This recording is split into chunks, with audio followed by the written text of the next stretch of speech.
Currency تو ایک جوئے کی طرح ہے, ادھر سے اٹھا کے کروڑپتی بنا دیا, ادھر سے جن کو گرایا ہے ان پٹخے ہوئے لوگوں کو بھی تو دیکھو, جن کو روڈ پہ لے آئی ہے. کہہ رہے پھر ہم کیا کریں. مجھے پتا تھا یہ کراچی میں پڑھائی کے علاوہ سب کچھ کر سکتے ہیں, یہ پڑھائی, کیونکہ بہت ہائی لیول کے اسکولوں میں جانے کے لیے ان کے پاس فیسیں نہیں ہیں. گورنمنٹ کے اسکولوں میں ہم مشورہ دیں گے تو ہمیں پتا ہے حشر کیا ہو جائے گا. ابھی صرف گٹکے پہ ہیں, وہاں کس پہ آ جائیں گے, سٹے پہ آ جائیں گے. اب ان کے پاس پڑھائی کا آپشن بولو نہیں ہے. گورنمنٹ اسکولوں میں پڑھیں گے نا, وہ تو نہیں پڑھیں گے. پرائیویٹ اسکولوں میں جو اچھے اسکول ہیں ان کی فیسیں اتنی ہیں کہ وہ یا تو کھانا کھا لو یا اسکول میں پڑھا لو, اور پڑھائی وہاں بھی نہیں ہے, یہ ذہن میں رکھیں.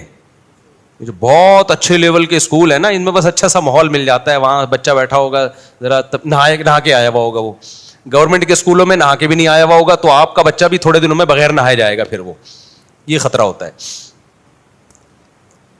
باقی پھر جو پرائیویٹ اسکولوں کا رزلٹ اتنا اچھا آتا ہے, وہ لیتے ہی سلیکٹڈ بچوں کو ہیں جو پہلے سے اچھے ہوتے ہیں, اچھے خاندانوں کے ہوتے ہیں, وہ سارے پڑھے لکھے ہوتے ہیں اور ان کے گھر میں پڑھائی کا بہت اچھا انتظام ہوتا ہے, تو وہ پڑھتے اپنی ہی قابلیت پر ہیں. سمجھتا ہے کہ نہیں سمجھتا. تو وہ آئے تھے 2 لونڈے نا, کرپٹو کرنسی اور ٹوپی ڈرامہ. میں نے کہا بھائی مرے گا تو, ابھی تم لوگ ینگ لڑکے ہو, بالکل تمہیں برباد, ہمارا پیسہ برباد ہو جائے گا سارا. کہنے پھر کیا کریں. میں نے کہا پڑھائی تو بالکل, یعنی پوری باتیں تو میں ان کے سامنے صحیح طرح نہیں کر سکا, تو میں اب آپ کو بتا رہا ہوں کہ جو میرے دل کے جذبات تھے, کچھ ان کو کہے, کچھ لبے دبے لفظوں میں کہ ایکسپلین آپ کے سامنے کر رہا ہوں. کہ کہنا پورا جو چاہیے تھا نا وہ یہ چاہیے تھا کہ تم کرو, تمہارے پاس وہ اعلیٰ اسکولوں میں پڑھائی کے پیسے ہیں نہیں, چھوٹے اسکولوں میں جاؤ گے تو کیا ہو جاؤ گے, بولو برباد, برباد ہو جاؤ گے. کوئی نگرانی ہے نہیں چھوٹے اسکولوں میں. فری کے اسکولوں میں تو بالکل بھی نہ پڑھو میرے بھائی, فری کے اسکولوں میں. تو اس میں کیا ہوگا. میں نے کہا بھائی اب تم یہ کرو. ان کو میں نے کوئی کاروبار بتایا, آپ کو نہیں بتاؤں گا میں, کیونکہ میں کوئی موٹیویشنل اسپیکر نہیں ہوں کہ لوگوں کو یہ بتاؤں کہ ہر مہینے آپ 6 لاکھ روپے کما سکتے ہیں. دیکھا نا آپ نے, یوٹیوب پہ آ رہا ہوتا ہے ہر مہینے آپ 6 لاکھ.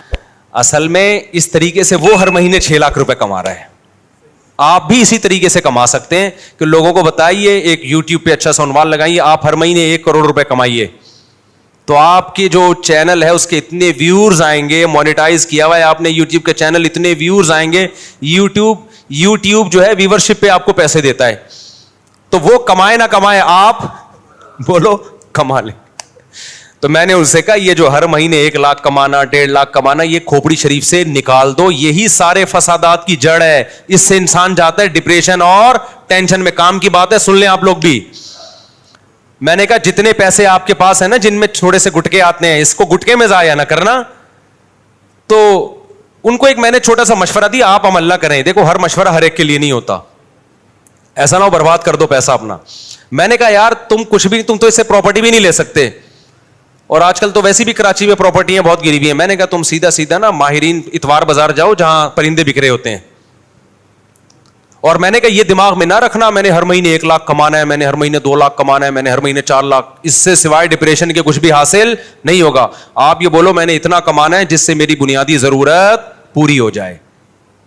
پھر اللہ رزق کے دروازے کھولے گا تو ایسا کھولے گا کیا بہت کچھ دے گا آپ. اور ابھی سے کھوپڑی بنا لی نا یہ میرا ہدف ہے, تو بھائی یہ اللہ یبسط الرزق لمن یشاء ویقدر, جس کے لیے چاہتا ہوں رزق کے دروازے کھولتا ہوں, جس کے لیے چاہتا ہوں رزق کے دروازے بند کر دیتا ہوں. یہ تمہاری سوچ پہ نہیں ملے گا کہ میں ہر مہینے 6 لاکھ چاہتا ہوں تو 6 لاکھ مل جائیں, ایسا نہیں ہونے. ڈپریشن ملے گی اور کچھ نہیں ملے گا.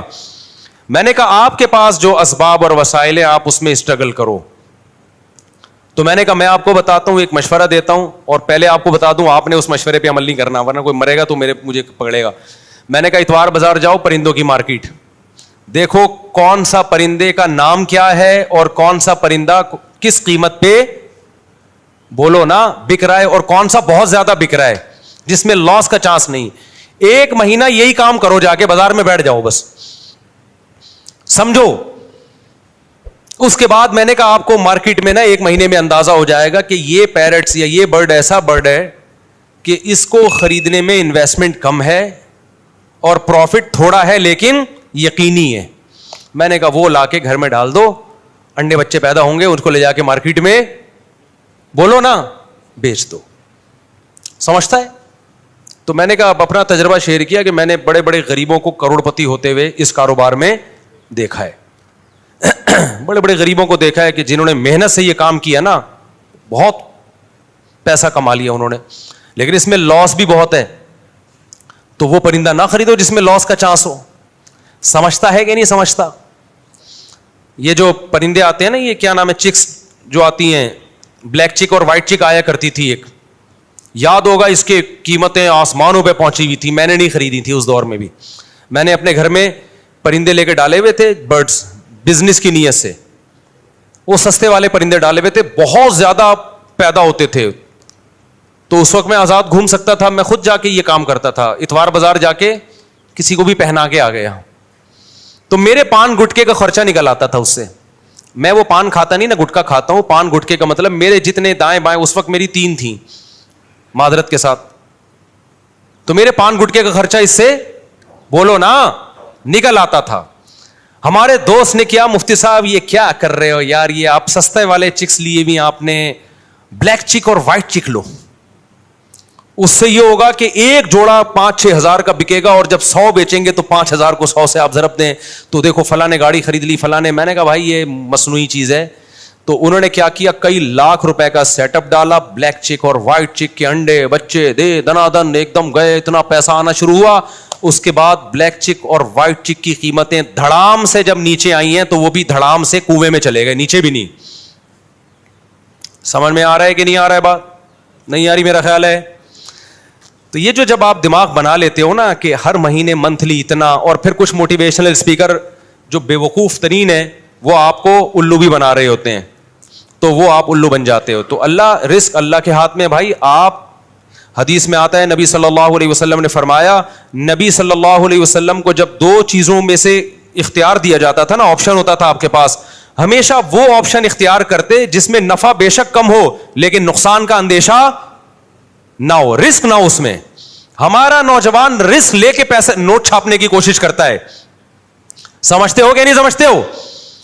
تو میں نے دیکھا ہے جو زیادہ کاروبار کی باتیں کرتے ہیں نا, وہ کاروبار کرتے نہیں ہیں, اور جو کرتے ہیں وہ باتیں نہیں کرتے, وہ مارکیٹ میں جا کے بیٹھ جاتے ہیں. میں نے ایسے ایسے لوگوں کو دیکھا ہے, تھوڑے تھوڑے پیسوں پہ انہوں نے بزنس کیا اور اللہ نے کروڑ پتی بنا دیا. اچھا, وہ 2 لونڈے آئے تھے کراچی کے, وہ یہ بھی پوچھ رہے تھے مجھ صاحب ہم بڑی انویسٹمنٹ کے لیے ادھار لینا چاہتے ہیں کسی سے, تو ہم چاہتے ہیں کہ ادھار. میں نے کہا یہ حماقت کبھی نہ کرنا, جتنے پیسے تمہاری جیب میں ہے اس سے شروع کرو, ادھار کبھی بھی بولو مت لو, ورنہ یہ ہوگا کہ ایک نئی ٹینشن کھڑی ہو جائے گی. اپنے پیسوں سے جو کام ہوتا ہے وہ محنت کے ساتھ ہوتا ہے, دوسروں کے پیسوں سے جو کام ہوتا ہے میرے بھائی اس میں فری پھوکٹ کے پیسے ملتے ہیں, اس میں کام نہیں ہوتا. جب اپنے پیسوں سے ہوگا نا کہ یہ میرے گٹکے کے پیسے تھے, آج میں گٹکا بچا کے نہیں کھا رہا, گٹکا تڑپ رہی ہے جان, وہ جب انویسٹ کرے گا تو 100 دفعہ سوچے گا, ایسا نہ ہو کہ کل یہ گٹکا بھی جائے, اس سے بھی جاؤں میں. ہمارے نبی صلی اللہ علیہ وسلم نے کیا فرمایا, ایک صحابی آئے, دیکھو یہ ہے بزنس, ایک صحابی آئے بھیک مانگنے کے لیے, آپ نے فرمایا کہ تمہارے پاس کاروبار کے لیے کچھ بھی نہیں ہے, کچھ بھی نہیں تھا ان کے پاس. یہ جو میں نے اس بندے 2 لونڈے لپاڑوں کو مشورہ دیا یہ اسی حدیث سے اخذ ہے. تو آپ نے فرمایا, نبی صلی اللہ علیہ وسلم نے, جو کچھ گھر میں لے آؤ. آپ نے یہ تھوڑی فرمایا کہ ایسا کرو, بزنس کے لیے انویسٹمنٹ چاہیے, انویسٹمنٹ کے لیے پیسہ چاہیے, پیسے کے لیے وسیم بھائی چاہیے جو تمہیں ادھار دے دیں. یار کیا ہو گیا بھائی, اتنی اہم بات کر رہا ہوں آپ سے, یہ باتیں آپ کو بہت سے لوگ اور بھی بتا دیں گے. اکثر لوگ کہہ رہے ہیں یہ باتیں آپ کو میرے علاوہ کوئی نہیں بتائے گا, لیکن میں دیکھا ہے کہ جو یہ باتیں کر رہا ہوتا ہے نا وہ بہت بڑی پھینک رہا ہوتا ہے. تو یہ باتیں آپ کو اور بھی لوگ بتا دیں گے جو میں بتا رہا ہوں. بعض ڈاکٹر کہہ رہے ہوتے ہیں نا یہ بات آپ کو کوئی نہیں بتائے گا میرے علاوہ, بعض مذہبی اسکالر کہہ رہے ہوتے ہیں میرے علاوہ یہ کوئی نہیں بتائے گا. میں کہتا ہوں میرے علاوہ اور بھی بہت سے لوگ آپ کو انشاءاللہ بتا دیں گے. تو ہمارے نبی کے پاس ایک صحابی آئے بھیک مانگنے کے لیے, آپ نے فرمایا گھر میں کچھ ہے تو لے آؤ. ان کا تو دماغ بھی نہیں ہوگا اس طرف, وہ ایک برتن تھا, پلیٹ کو جس ٹائپ کی چیز اٹھا کے لے آئے. اس سے بزنس کا آغاز ہو رہا ہے. اس سے کیا ہو رہا ہے بولو, بزنس. آپ نے یہ تو نہیں فرمایا کہ عثمان سے قرضہ لے لو, بڑے مالدار ہیں وہ. آپ نے یہ تو نہیں فرمایا کہ مغیرہ ابن شعبہ بڑے مالدار ہیں ان سے قرضہ لے لو. نہ, جو کاروبار شروع ہی قرضوں سے ہو رہا ہے اس میں کیا کرو گے آپ. آپ نے فرمایا کہ جو ہے گھر میں لے آؤ. وہ ایک برتن لے آئے. آپ نے صحابہ سے فرمایا کون اس کو خریدے گا؟ ایک صحابی نے کہا میں، 1 درہم میں. آپ نے فرمایا 1 درہم سے زیادہ میں کون لے گا؟ 1 درہم سے زیادہ میں. بتاؤ کیسا بزنس سکھا رہے ہیں بھائی. ہے بھائی، پیسے بھی نہیں ہے، درہم بھی نہیں ہے، صرف پلیٹ ہے. یہاں سے بزنس کا آغاز. اور ظاہر ہے اس برتن کی مارکیٹ ویلیو تھوڑی ملے گی، خریدا مہنگا ہوگا. اب بیچ کیسے رہے ہیں؟ سستا. آپ نے فرمایا کون 1 درہم سے زیادہ؟ ایک صحابی نے کہا میں 2 درہم میں خریدوں گا. کچھ بولی لگوائی، نیلام کیا. تو وہ بیچ کے ان کو 2 درہم پکڑائے اور فرمایا جاؤ کلہاڑی اور لکڑی لے کر آؤ.